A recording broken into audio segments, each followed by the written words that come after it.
여러분은 지금도 하나님이 역사하신다고 믿으십니까?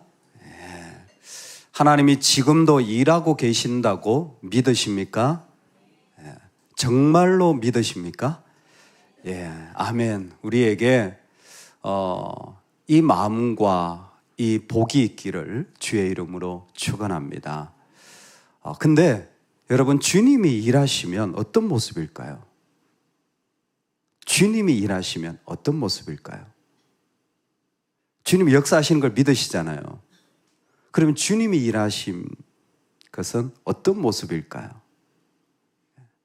예전에 한 성도님이 저한테 이렇게 말씀해 주셨어요. 제가 평생 목회하면서 기대하고 있는 것 가운데 하나인데, 목사님, 저한테 잘 믿는다고 하는 분 한 분만 보여주세요. 잘 믿는다고 하는 분 한 분만 보여주세요. 그러면 제가 정말 잘 믿을 것 같아요. 자, 내가 좀 믿습니다 하시는 분 손 들어보세요. 여러분, 우리 교회는 장로님도 있어요. 권사님도 있어요. 안수 집사님도 있어요. 집사님도 있어요. 한 분만 잘 믿는 분이다. 여러분, 누구 추천할 수 있을 것 같아요? 그분은 진심으로 잘 믿는 분 한 분만 보여주세요. 그러면 제가 잘 믿을 수 있을 것 같아요. 그 말을 듣는데 가슴이 턱 막히는 거예요. 하나님이 역사하시는 걸 믿으십니까? 그럼 하나님 역사하시는 모습은 뭡니까? 그거 알면 얼마나 좋을까요? 하나님이 일하고 계시는 거구나. 여러분, 너무나 중요한 사실을 오늘 알려드리겠습니다. 여러분은 하나님이 일하시는 것을 이제 알게 되십니다. 너무 좋죠? 하나님이 역사하시는 가장 강력한 구약과 신약에 하나님이 일하시는 사건 두 가지가 있어요. 하나는 출애굽이고 하나는 부활입니다. 하나님이 일하셔서 하나님이 자신을 보여준 사건이에요. 하나는 출애굽이고 하나는 부활입니다. 이 두 가지 모두가 공통적으로 같은 사건이에요. 어떤 사건이냐? 자기 백성을 억압과 가난과 고통과 죄에서 이끌어낸 사건이에요. 그 죄에서, 그 아픔에서, 그 억압에서 이끌어낸 사건이에요. 이게 이사야 40장에 보면 가난한 자, 억눌린 자, 병든 자, 그들을 하나님이 걷게 하고 달려가게 하신다 그랬어요. 언제? 주의 성령이 임하시면. 주의 성령이 임하면 이 일이 일어나는 거예요. 여러분, 하나님이 일하는 사람에게는 분명한 증거가 있어요. 뭘까요? 성령이 나타나고 계시는 거예요. 하나님이 일하실 때는요, 하나님이 역사하시는 걸 믿으시잖아요.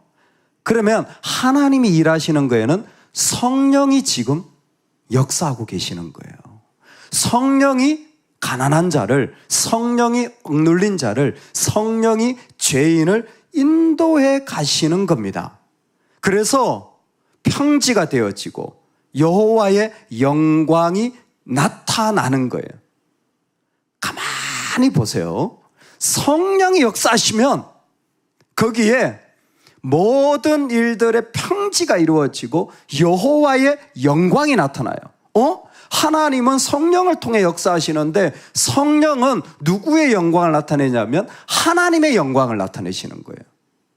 여러분, 여호와의 영광이 맞습니다. 성령의 영광이 아니에요. 그럼 성령 영광이 없으시냐? 있으세요. 그런데도 불구하고 성령이 역사하면 여호와의 영광이 나타나는 거예요. 성령이 우리에게 계십니다. 왜? 우리가 성전이니까. 오늘 말씀을 어디에서 어디까지 좀 줄여서 전달해야 될지 고민스러운 날입니다. 하지만 분명한 것만 딱 전하겠습니다. 성령이 역사하면 그 사람에겐 여호와의 영광이 있어요. 하나님이 일하시면 그 사람에겐 여호와의 영광이 있어요. 반대로 성령이 역사하지 않으면 뭐가 없을까요? 여호와의 영광이 없어요. 여러분, 내가 지금 하나님의 일을 하고 있다면 여호와의 영광이 있습니다. 하나님이 일하시니까 일해야죠. 아니, 하나님이 일하시니까 나는 아무것도 하지 않아도 된다는 말입니까? 하나님이 역사하신다면 아무것도 안 하고 하나님이 다 하시니까 우리는 가만히 있어야 됩니까? 이렇게 질문하시는 분들이 있더라고요. 제가 답을 오늘 정확하게 알려드리겠습니다. 아니, 하나님이 역사하신다고 우리는 아무것도 하지 않아도 됩니까? 물으신다면 당신은 아무것도 하지 마십시오. 왜요? 성령이 임하시면 이 질문이 필요가 없어요. 성령이 임하시면 그냥 하게 돼요. 왜? 여호와의 영광만 바라보기 때문에. 근데 아니, 성령이 역사하시고 하나님이 일하신다는데 우리가 아무것도 하지 않고 이렇게 해야 되는 거 아닙니까? 라고 말한다면 이미 어떤 자리를 잃어버리고 있냐면 하나님의 자리를 잃어버리고 있어요. 하나님의 자리를 잃어버려. 그건 하나님의 일이 아닙니다. 원수 갚는 것이 내게 있으니, 여러분, 판단과 심판은 종의 한 장 차이예요. 내가 어떤 일을 판단하는 것과 내가 어떤 일을 재판하는 것은 종의 한 장 차이예요. 근데 하나님 뭐라고 말씀하시냐면 그 심판하고 판단하는 것이 내게 있으니, 심지어 원수를 갚는다는 표현 얼마나 분명합니까? 대적이 있고 그 대적이 지금 어떤 일을 하고 있냐면 받은 은혜를 저버리고 있어요. 하나님의 아들의 이름을 짓밟고 있습니다. 이 일은 하나님이 심판하시는 거예요. 왜? 그것은 하나님의 자리이기 때문에. 판단은 내가 해야 되는 거 아닙니까? 와, 분별은 내가 해야 되는 거 아닙니까? 와, 근데 믿는 사람에겐 종이 한 장 차이예요. 그게 성령으로 하고 있는 것인지. 성령으로 하면 뭐가 나타나요? 그 사람 뭘 보고 있어요? 여호와의 영광을 보고 있어요. 성령으로 한다면 여호와의 영광을 보고 있어요. 근데 내가 판단해야 되는 거 아닙니까? 분별해야 되는 거 아닙니까? 라고 말한다면 너무나 순식간에 하나님의 자리가 없어질 수 있는데, 하나는 뭐라고 말씀하시냐면 그 모든 자리는 내게 있으니. 믿으십니까? 원수 갚는 것이 주님께 있습니다. 믿으십니까? 심판도 판단도 재판도 주님께 있습니다. 믿으십니까? 그러면 이 얘기는 뭐냐면 이건 우리가 하면 안 된다라는 거예요. 그 자리는 눈치도 주면 안 된다라는 거예요. 그 자리는 우리가 조금 더 들어가면 안 된다라는 것입니다. 왜 이 말씀을 하십니까? 첫 번째 배경적입니다. 언약 공동체의 일원이 되었다고. 구약의 옛 언약, 예수님이 새 언약으로 오신다는 걸 히브리서에서 이미 다 배웠어요. 언약 공동체의 일원이 되는 것 자체가 심판을 면하게 하지 못합니다. 놀랍죠? 언약 공동체가 되었다고 심판을 면하는 것 아니에요. 교회에 은혜 받는 사람이 있고 예배가 일어나고 하나님의 나라가 막 왕성해지는 것 같다고 내가 받을 심판이 면제되는 건 아닙니다. 신약에 들어오면 더 분명하게 예수님이 몸과 영혼을 능히 지옥에 멸하실 수 있는 하나님을 두려워하라. 예전에는 몸으로만 속하면 되었어요. 근데 신약은 아닙니다. 몸과 영혼이 다 새 언약 가운데 하나님과 인격적인 교제 가운데 있는 시대를 살아갈 때 몸과 영혼을 능히 지옥에 멸하실 수 있는 하나님이라고 분명히 말씀하신 것입니다. 이 모든 것을 한마디로 줄이겠습니다. 겉으로만 하나님의 백성인 사람들이 있습니다. 겉으로만 하나님의 백성인 사람들이 있어요. 구별이 안 돼요. 겉으로만 하나님의 백성이에요. 겉으로만 하나님의 백성인 사람들은 하나님의 자리가 없습니다. 겉으로만 하나님의 백성인 사람들은 하나님의 자리가 그 가운데 역사하지 않습니다.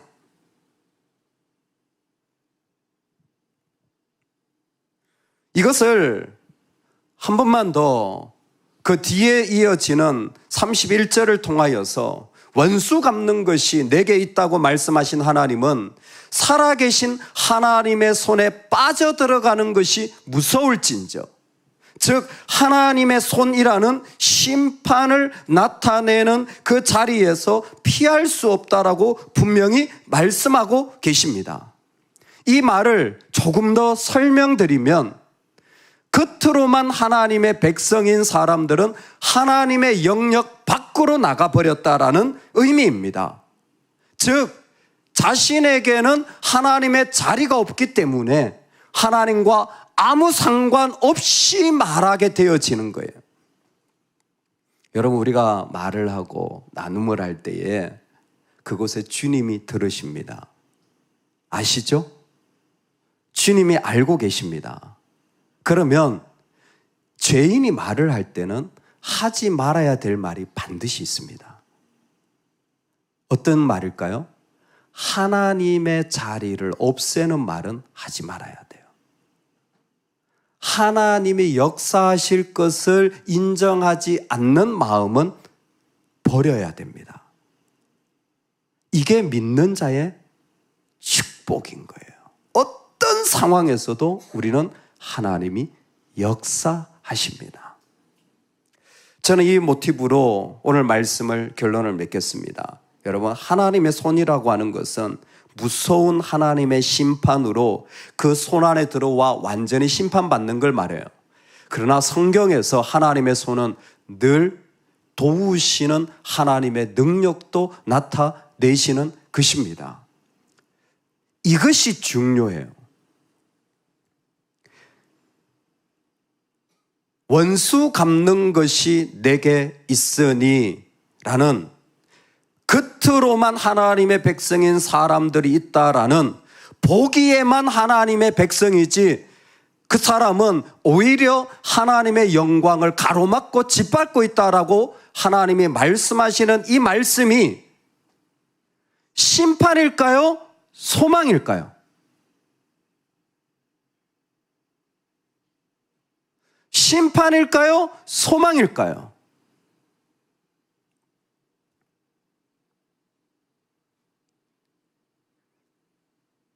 진짜 하나님 두려워하면 이 사람은 죽음을 두려워하지 않게 됩니다. 진짜 영혼과 육체를 멸하실 하나님을 믿는다면 이 세상의 어떤 말 때문에 마음이 흔들리지 않습니다.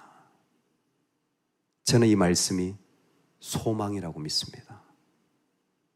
내가 진짜 하나님의 자리를 인정하고 두려워하면요, 내가 진짜 하나님 무서워하면요, 이 세상에 나를 두렵게 하고 무섭게 할 거 아무것도 없어요. 표현이 너무 거창합니까? 진짜 하나님이 역사하시는 걸 믿으면요, 화나고 짜증나고 기분 나쁠 일 하나도 없습니다. 하나님이 역사하시는데 뭐 그게 어렵단 말입니까? 그게 왜 힘들단 말입니까? 성령이 이미 그를 인도하고 계신 거예요. 여러분, 이게 하나님의 자리를 가진 자들의 복입니다. 오늘 이 복이 우리에게 있기를 주의 이름으로 축원합니다. 오늘 이 말씀을 제가 한 번만 더 읽어드리겠습니다. 원수 갚는 것이 내게 있으니 내가 갚으리라 하시고 하나님 반드시 갚으셔요. 껍데기뿐인 또다시 주께서 그의 백성을 심판하리라 말씀하신 두 번 또 얘기하시죠. 우리가 아노니 살아계신 하나님의 손에 빠져들어가는 것이 무서울진저. 제가 한 구절 읽어드리겠습니다. 주께서 그 종들의 피를 갚으사 그 대적들에게 복수하시고 자기 땅과 자기 백성을 위하여 속죄하시리로다. 똑같은 말씀이에요. 같은 성경이니까 같은 말씀이에요. 이게 신명기 32장입니다. 모세의 노래예요. 너희 민족들아 주의 백성과 즐거워하라. 모세의 노래예요. 신명기 32장 대충 눈치채셨죠? 이스라엘 백성이 가나안 땅에 바로 들어가기 전에 3번에 걸쳐서 그들에게 설교한 내용 중에 그 중에서도 3번째 설교의 결론이 모세의 노래예요. 하나님의 자리가 있는 사람들의 모습입니다. 하나님이 심판하실 거다. 하나님이 대적을 갚으실 거다. 심지어 언약 공동체에 있다고 생각한 사람들아, 하나님이 갚으실 거다. 그 모든 자리에 몸과 영혼을 하나님이 멸하실 거다. 하나님이 역사하신다. 하나님이 역사하는 것을 믿는 자들은 뭐합니까? 노래가 나와요. 노래가 나와요. 그래서 너희 민족들아 주의 백성과 즐거워하라. 진짜 하나님이 역사하는 마음으로 판단하고 분별해서 말한다면 즐거움이 나옵니다. 할렐루야. 대적하는 것이 아니라 그 자리가 기쁨이 가득한 말로 반대 의견을 말하는 거예요. 이게 주의 백성이에요. 저는 생각이 다른데요. 이렇게도 역사하실 수 있지 않을까요? 라는 기쁨이 가득한 거예요. 나하고 방향이 다른데 너희 백성들아 즐거워하라. 그 마음에 여호와의 영광에 대한 소망이 가득한 거예요. 저는 이게 하나님의 자리가 있는 사람들의 특징이라고 믿습니다. 여러분, 모세가 가나안 땅에 들어갑니까? 못 들어갑니까? 못 들어갑니다. 모세만 버림받습니다. 모세만 배제되어져요. 모세만 바라보고 그 가운데서 사라져요. 아마 이런 자리에 우리가 섰다면 억울하고 답답하고 화가 나서 견딜 수 없을지도 몰라요. 하나님의 자리가 없기 때문이에요. 하나님의 자리가 없기 때문에 그래요. 하나님의 자리가 진짜 없어서 그래요. 여러분, 우린 구약 백성이 아닙니다. 구약도 이 정도는 해요. 내가 버림받았다고 내 자리 없다고요? 그래도 이 정도는 노래합니다. 우리는 신약이잖아요. 성령이 늘 나와 함께 하시잖아요. 할렐루야. 성령이 계속 내 안에 역사하시잖아요. 그러면 성령은 우리를 통해서 하나님을 향한 영광의 노래를 날마다 부르고 계십니다. 날마다 고백하고 계신 거예요.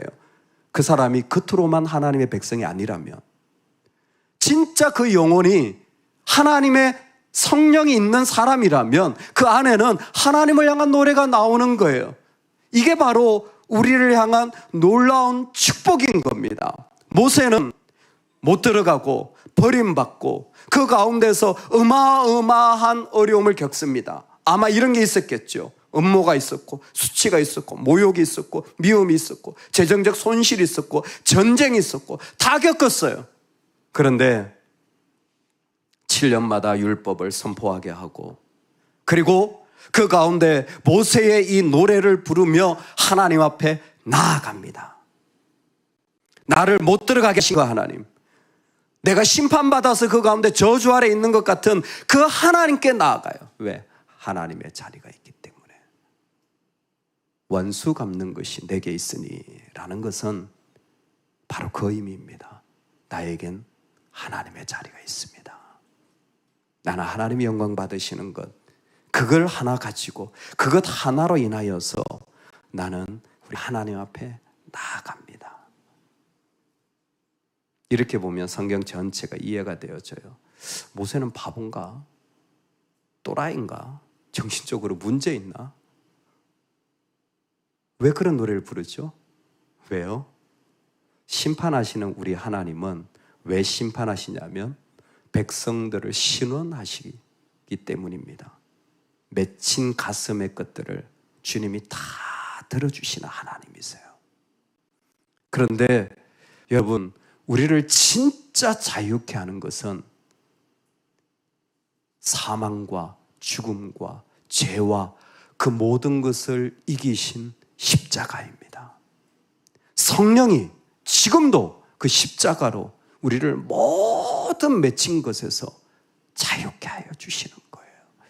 그분이 지금도 역사하고 계신 것입니다. 모세는 그 사실을 선명하게 믿었어요. 이 억울하고 답답한 상황 속에서도 성령이 역사하셔서 이 일을 이루실 것을 분명히 믿었고, 그 노래를 부르는 것으로 그는 끝이 났어요. 들어갔느냐? 해피엔딩이 아니에요, 우리가 아는. 그러나 정말 해피엔딩입니다. 왜? 이 사람의 노래는 지금도 우리에게 불려지고 있으니까. 오늘 우리가 살아가는 자리가 바로 이 자리입니다. 너무나 답답하지만 그 자리에서 나에게는 하나님의 자리가 있어. 괜찮아, 너도 하나님의 자리가 있어.